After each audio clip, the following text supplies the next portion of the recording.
payg'ambarimiz sollallohu alayhi va sallam baroat kechasi haqida Sha'bon oyining o'rtasida kechasi ibodat qiling, kunduzi ro'za tuting. Kun tunga yaqinlashganida Alloh dunyo osmoniga tushadi va mendan kechirim so'ragan yo'qmi? Uni kechiray. Mendan rizq so'ragan yo'qmi?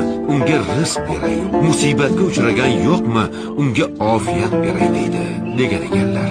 Oldimizda shunday imkoniyatga to'la kecha bor. Yo Rabbiy, agar bizni ismimizni g'ofillar daftariga yozgan bo'lsang, u yerdan o'chir. Bizlarni solih amallar qilgan bandalaring orasiga qo'sh.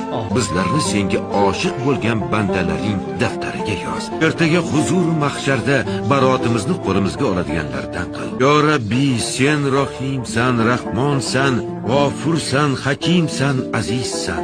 Sen bizni yo'qdan bor qilgansan. Biz sening qullaringmiz. Osiymiz, gunohkormiz. Afvinga tayanib isyonkor qullaring orasiga kirgan bo'lsak, bizlarni kechir.